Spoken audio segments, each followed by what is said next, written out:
আবারও আপনাদের মাঝে আরেকটা ভিডিও নিয়ে আসলাম। আজকে আপনাদের দেখাবো লতিফপুর পাশ দিয়ে যে করতোয়া নদী গেছে, সেই করতোয়া নদী আপনাদের মাঝে তুলে ধরলাম।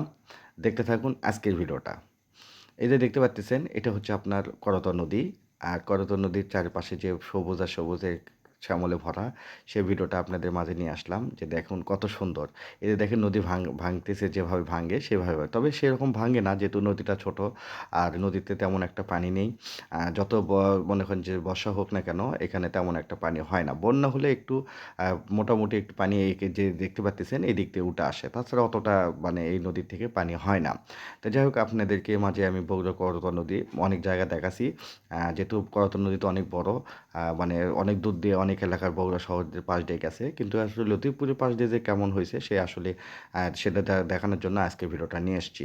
দেখতেছেন আমার ভিডিওতে যে লতিফপুরের যে লেখা দেখা যাচ্ছে সেটা কিন্তু অনেক বড়। বাম পাশে দেখতেছেন এটা কিন্তু আপনার হচ্ছে বেজোড়া, আর ডান পাশে যে দিক দিয়ে আমি যাচ্ছি এটা হচ্ছে আপনার লতিফপুরের সীমানা, নদীর এই পার আর ওই পার। তো যাই হোক, আমাদের ভিডিওটাতে সবসময় থাকার জন্য আপনাদেরকে অনেক অনেক ধন্যবাদ। আজকে আপনাদের দেখাবো যেটা হচ্ছে এই যে আমি আজকে যেখানে দাঁড়িয়ে আছি এর পিছনে যে এলাকা দেখতে পাচ্ছেন এটা হচ্ছে লতিফপুর।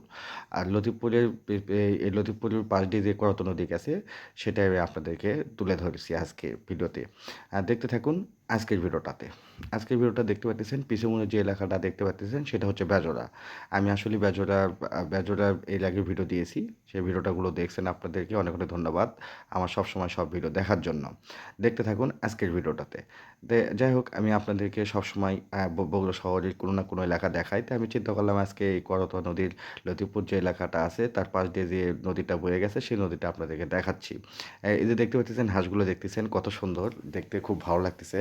তো সেই জন্য সেই ভিডিওটা ধারণ করলাম যে আসলে আপনারা দেখলে পছন্দ করবেন, যেহেতু শহরের মানুষ কিন্তু এগুলো পরিবেশ দেখতে খুব পছন্দ করে। আমি এটা আসলে আমি আজকে যে ভিডিওটা করছিলাম এটা মেঘ ছিল, বা যেহেতু বর্ষার দিন, মানে বর্ষার সময় তো অবশ্যই জানেন আপনারা বৃষ্টি হচ্ছে সারা বাংলাদেশে। তো সেই জন্য আমি আসলে ভিডিওটাতে একটু মেঘাচ্ছন্নর কারণে অত আলোকিত করতে পারিনি। তো যাই হোক, তারপরে যতটুকু আনার দরকার আমি আনছি। অবশ্যই ভিডিওতে দেখতে পাচ্ছেন যে গাছপালা কত সুন্দর দেখা যাচ্ছে, সবুজ আর সবুজের সব কিছু। আর যেহেতু আপনারা সবসময় এগুলো ভিডিও দেখেন সেই জন্য আমি ভিডিওটাতে সবসময় আপনাদের পাশে থাকার জন্য চেষ্টা করি। আপনাদেরকে অনেক অনেক ধন্যবাদ সবসময় আমার ভিডিও দেখার জন্য এবং আমাকে ভালোবাসা দেওয়ার জন্য। আপনাদেরকে সবসময় ভালোবাসা অবিরাম। যদি ভিডিওটা ভালো লেগে থাকে অবশ্যই লাইক কমেন্ট শেয়ার দিবেন। আপনাদের ভালোবাসা পেলে আরও এগিয়ে যেতে পারবো। সবাইকে অনেক অনেক ধন্যবাদ আমার ভিডিওতে শেষ পর্যন্ত থাকার জন্য। আগামী ভিডিও দেখার আমন্ত্রণ জানিয়ে আজকের ভিডিও এই পর্যন্ত। আল্লাহ হাফেজ, আসসালামু আলাইকুম।